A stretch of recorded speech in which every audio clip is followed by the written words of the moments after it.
More than a century ago, a discovery in the quiet English countryside promised to change everything we thought we knew about human evolution. In 1912, Charles Dawson, an amateur archaeologist with a reputation for curious finds, claimed to have unearthed fragments of an ancient skull and jawbone in a gravel pit near the village of Piltdown in Sussex. The find appeared to bridge the evolutionary gap between ape and man, a human-like cranium combined with a primitive ape-like jaw. Impressed by what seemed to be incontrovertible evidence, an anthropologist from the British Museum fantasized about what this ancient creature must have looked like, writing that he was short, muscular, lacking the graceful poise of modern man, capable of making fire and stone tools, and roaming the countryside as naked as a monkey, flashing an admirable pair of canines. It was even said his skull could hold 2 pints of beer. This extraordinary fusion of a primitive jaw with a modern brain case led scientists to name the species Eoanthropus dawsoni in honor of its discoverer. On December 18, 1912, Dawson and Dr. Arthur Smith Woodward of the British Museum presented the skull and jaw, along with several stone tools and animal bones, to the Geological Society of London. The fossil was hailed as the long-sought missing link between ape and man, and the British scientific community took great pride in the find, which seemed to confirm that the earliest humans had originated not in Africa or Asia, but on English soil. Yet behind the acclaim lay a terrible truth. The so-called discovery was one of the most elaborate forgeries in scientific history. The Piltdown skull was not the fossilized remains of an ancient human, but the combination of an orangutan's jaw and a 500-year-old human skull.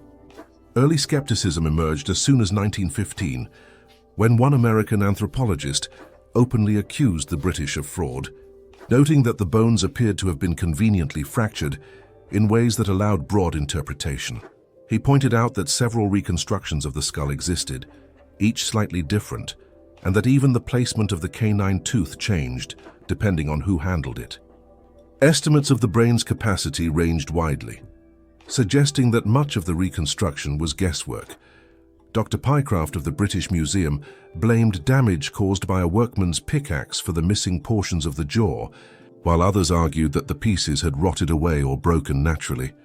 Meanwhile, author Sir Arthur Conan Doyle, who lived near both Dawson and the dig site, wrote in his 1912 novel The Lost World of a Practical Joker, who faked prehistoric bones, remarking that, "If you are clever, you can fake a bone as easily as you can a photograph," a quote that would later fuel speculation about his possible involvement.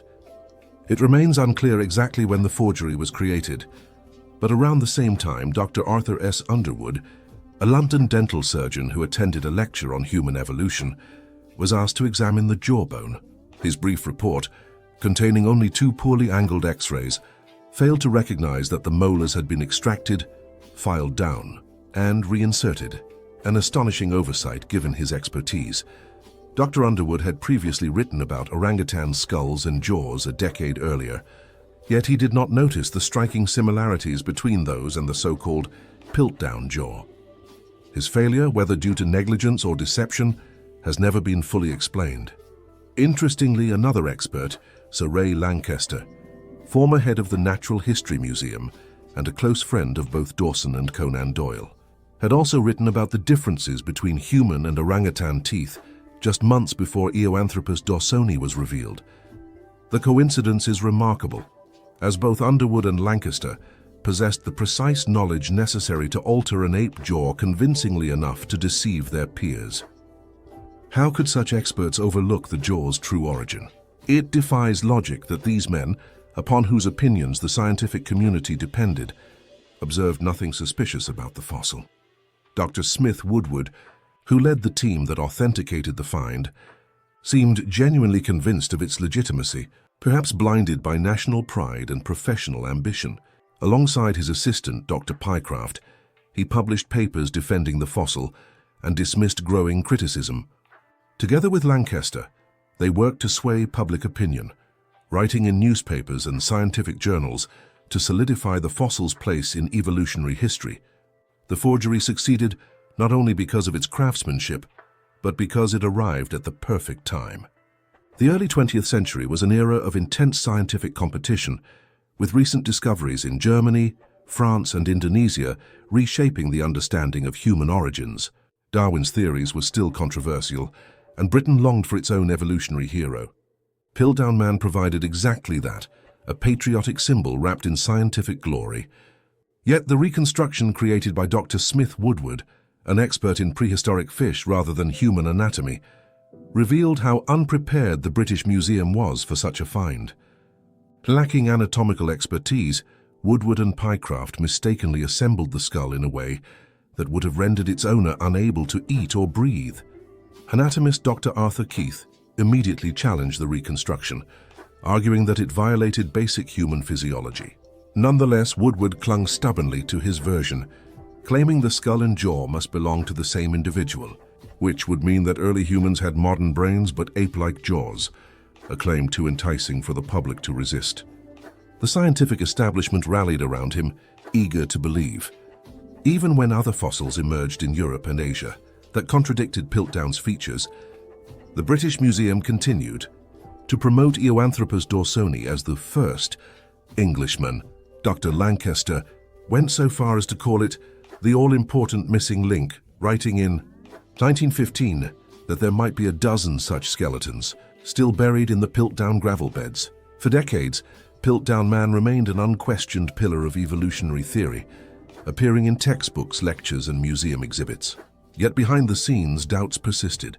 Many scientists who examined the fossil replicas noticed unnatural wear on the teeth and odd discolorations in the bone.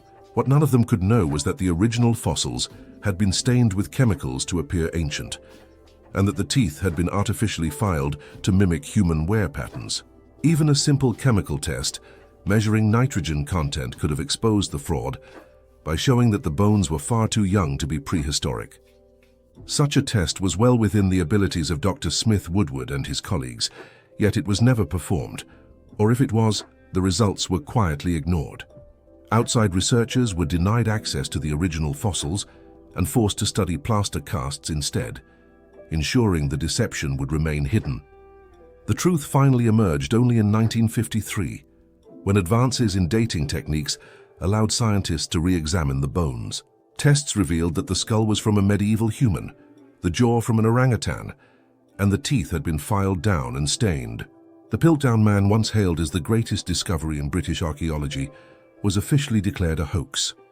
By then, Dawson and Underwood were long dead, both having died mysteriously within months of each other in 1916. Whether Dawson acted alone or with help remains uncertain, but his history of fabricating artifacts, fake fossils, forged stone tools, and even falsified Roman relics makes his guilt almost undeniable. The Piltdown hoax stands today as a sobering reminder of how ambition, nationalism, and scientific vanity can blind even the brightest minds. For 40 years, an orangutan's jaw and a human skull fooled the world, not because the evidence was convincing, but because people so desperately wanted to believe it was true. As admiration for the discovery grew, so too did the web of deceit surrounding it. By 1915, murmurs of skepticism had turned into open suspicion. A few independent scientists noticed that the jawbone looked far too primitive compared to the skull, while the wear on the teeth seemed unnaturally flat, as though filed down by hand. Yet such concerns were quickly dismissed by the British establishment, which was determined to defend what it saw as its proudest contribution to evolutionary science. Dr. Arthur Smith Woodward, the highly respected geologist from the British Museum, who had co-announced the find with Charles Dawson, remained its staunchest defender.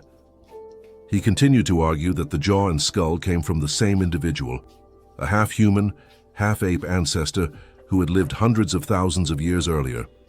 Alongside him, his assistant Dr. Grafton Elliott Smith and illustrator Dr. Pycraft produced reconstructions, newspaper articles, and even books glorifying the Piltdown Man as proof that Britain had given birth to the earliest modern humans. Sir Ray Lancaster, a former director of the Natural History Museum and a close friend of both Dawson and Sir Arthur Conan Doyle, lent his authority to the claim and mocked foreign critics who dared to question the British discovery. National pride ran deep. Piltdown was more than a fossil. It was a symbol of cultural superiority, at a time when evolutionary finds from Germany and France threatened to eclipse Britain's scientific reputation. But beneath the patriotic fervor, the details grew stranger.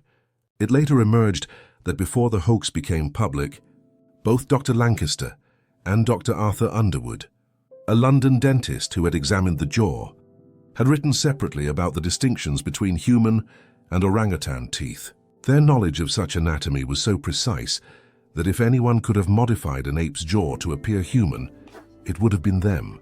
Underwood's own report on the jawbone was shockingly inadequate, only 4 pages long, containing 2 X-rays taken from the wrong angle. In those blurry images, the molars that had been pulled, filed, and reinserted were nearly invisible. When questioned later about why the teeth looked unnaturally worn, Underwood brushed the concern aside, claiming to have seen orangutan molars flattened in the same way. The oversight was extraordinary, considering that a mere magnifying glass would have revealed the marks of deliberate filing. At the same time, Lancaster, a zoologist with lifelong expertise in primate anatomy, ignored the glaring inconsistencies between the fossil and the known structure of ape jaws. Whether these men were deceived, complicit, or willfully blind remains one of science's enduring mysteries. Dawson, meanwhile, continued to court fame. He corresponded with major institutions, hinting at further discoveries near Piltdown and sending fragments of supposed fossils to colleagues around Europe. His charm and confidence convinced nearly everyone he met. But when he died suddenly in 1916 at the age of 52, only months before Dr. Underwood succumbed to heart failure, the truth died with him. For decades after their deaths, the Piltdown fossil retained its authority. Even as new discoveries emerged from Asia and Africa, such as Java Man and later Australopithecus, that presented very different evolutionary paths, many British scientists clung to the idea that the large-brained Piltdown Man represented the true ancestor of modern humanity. They dismissed conflicting evidence as incomplete or misinterpreted. It was easier to protect a cherished illusion than to confront the possibility of national embarrassment. Within the British Museum, criticism was suppressed, and outsiders were denied access to the original fossils, being given only plaster replicas instead. This secrecy prevented meaningful re-examination for more than 40 years. Meanwhile, the story of Piltdown Man continued to grow in legend. It appeared in textbooks, museum exhibits, and newspaper features as the cornerstone of human evolution. School children learned that England's ancient soil had produced mankind's earliest ancestor. Scientists built theories on its anatomy, speculating about the creature's speech, diet, and intelligence, all based on bones that were, in truth, an orangutan jaw stained with chemicals and a medieval human skull. The very simplicity of the forgery made it convincing. It played perfectly into the expectations of the time. Early 20th century scientists wanted evidence of a creature that thought like a man but still bore the face of an ape, and the Piltdown fossil offered exactly that. It was confirmation bias fossilized. For decades, the Piltdown fossil reigned unchallenged, preserved in the halls of the British Museum as one of the crown jewels of anthropology, its plaster replicas displayed in universities around the world. It shaped how an entire generation of scientists and students imagined the story of human evolution. Yet while Piltdown Man sat exalted on his throne of gravel, a quiet revolution in science was brewing beyond Britain's borders. Fossils discovered in Germany, France, and Indonesia began to tell a very different story, one in which early humans evolved in Africa and Asia, not in the English countryside. The discoveries of Homo erectus in Java and Neanderthal fossils in Europe painted a picture of human ancestry that conflicted sharply with the Piltdown model. But instead of questioning the fossil, many British scientists simply ignored or rationalized the discrepancies. To them, Piltdown was not just a fossil, it was a matter of national pride. Accepting that it might be wrong was almost unthinkable. As the years passed, however, the silence of truth began to grow heavy. Younger scientists, less influenced by the prestige of the old establishment, began to raise new questions. They noticed that no other fossil anywhere in the world matched Piltdown's strange combination of features, a modern skull with an ape's jaw. Why had such a form never been found again? The more discoveries were made elsewhere, the more the Piltdown Man stood apart, like an evolutionary ghost that refused to fit into the growing fossil record. Yet even as doubts multiplied, few dared to confront the institutions that had built their reputations upon it. The British Museum's Anthropology Department guarded the Piltdown specimens like sacred relics, refusing outside scrutiny. For 40 years, the world accepted a lie simply because it was easier to believe than to disprove. Then in the early 1950s, science caught up with the truth. New methods of chemical testing had emerged that could determine the age of fossils by measuring their nitrogen and fluorine content. In 1953, 3 British scientists, Kenneth Oakley, Joseph Weiner, and Wilfrid Le Gros Clark, quietly re-examined the Piltdown remains. What they found was devastating. The bones were not ancient at all. The skull belonged to a medieval human, less than 1,000 years old, while the jaw came from an orangutan, probably from Borneo. The teeth had been deliberately filed to mimic human wear, and the entire fossil had been stained with chemicals and iron solution to appear old. Even the gravel in which the bones were found had been artificially colored to match the surrounding earth. The revelation shattered one of the greatest scientific illusions of the modern age. Within days, the Piltdown Man was exposed as a fraud, and the scientific world was left in disbelief. Newspapers that had once celebrated Britain's first man now printed headlines calling it the biggest hoax in history. The shock was profound. How could so many intelligent, well-trained scientists have been deceived for so long? The answer lay not in the bones themselves, but in human nature. Piltdown Man had told scientists exactly what they wanted to hear: that human evolution began with large brains and civilized traits, not primitive forms. That Britain, the heart of the empire, was also the birthplace of humanity. It was a story too flattering to question. Pride, ambition, and the desire for fame had blinded the best minds of the era. Yet the question of who created the forgery remained unresolved. The prime suspect was Charles Dawson himself, who had a long history of producing questionable artifacts: fake Roman tiles, forged medieval relics, even falsified dinosaur fossils. Each of these creations had been designed to bring him prestige, and Piltdown was simply his masterpiece. But others may have played a role. Dr. Arthur Underwood's suspiciously poor report on the jaw, Sir Ray Lancaster's silence despite his expertise in primate anatomy, and the proximity of Sir Arthur Conan Doyle, who had publicly mused about the ease of faking fossils, all added layers of mystery to the case. Some theorists suggested that Dawson had help, perhaps from a prankster with scientific knowledge and access to materials. Others believed that Dawson alone fabricated the hoax, motivated by vanity and the hope of being recognized by the Royal Society. Regardless of who was involved, the effect of the fraud was enormous. It delayed the acceptance of legitimate fossil discoveries for decades, distorting scientific understanding of human evolution and discrediting genuine researchers whose finds contradicted the Piltdown model. The exposure of the hoax in 1953 marked a turning point in modern science, reminding researchers of the importance of skepticism, peer review, and independent verification. It also showed that even the most respected institutions could fall victim to confirmation bias, the tendency to believe what one wishes to be true rather than what the evidence reveals. The aftermath was humiliating for the British scientific community. Textbooks were rewritten, museum displays quietly dismantled, and reputations ruined. The British Museum, once so proud of its discovery, now faced ridicule.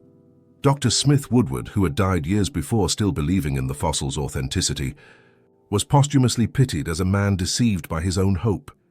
The Piltdown site itself, once hailed as a cradle of humanity, became a symbol of human folly. Yet in an ironic way, the hoax did serve science by exposing its weaknesses. The scandal forced anthropologists to develop stricter standards for evaluating evidence, emphasizing transparency, collaboration, and reproducibility. No longer could a single institution guard its discoveries from outside scrutiny. The scientific method itself became stronger because of the deception that had once weakened it. Even today, more than a century later, the Piltdown Man remains a cautionary tale about the dangers of ambition and the seductive power of belief. The details of who exactly forged the bones may never be known, but the lesson endures, that science, though built on reason, is still practiced by humans, fallible, emotional, and capable of seeing what they wish to see. Some historians have speculated that the Piltdown hoax might have started as a prank that spiraled out of control, while others argue it was a deliberate attempt to manipulate the scientific hierarchy for personal gain. Whatever the truth, The hoax's success depended on one simple fact. It fit the story people wanted to tell about themselves. For nearly 40 years, the orangutan's jaw and human skull sat together in glass cases as silent witnesses to humanity's eagerness to believe in its own greatness. When the fraud was finally exposed, it did not only discredit a fossil, it exposed a mindset. The Piltdown Man was not merely a fake fossil. It was a mirror reflecting the arrogance of an age convinced that evolution had crowned it supreme. Charles Dawson, the so-called discoverer, died before he could face the reckoning, and his reputation today rests on a legacy of deceit. Dr. Underwood's death, just months after Dawson's, only deepened the intrigue, leaving behind unanswered questions about who truly orchestrated the deception. In the end, the Piltdown Man became more than just a scientific embarrassment. It became a timeless parable about human vanity, the fragility of truth, and the peril of letting pride dictate belief. Even now, scientists look back at the case with a mix of fascination and unease, aware that the same desire for recognition that once blinded their predecessors can still cloud judgment today. The gravel pit at Piltdown lies quiet once more, overgrown with grass and forgotten by most, yet beneath that soil once rested the bones that fooled the world. What began as a triumph of discovery ended as a revelation of deceit. It remains one of the greatest hoaxes in scientific history, a reminder that the pursuit of knowledge is never just about evidence, but also about the humility to question what we most want to believe.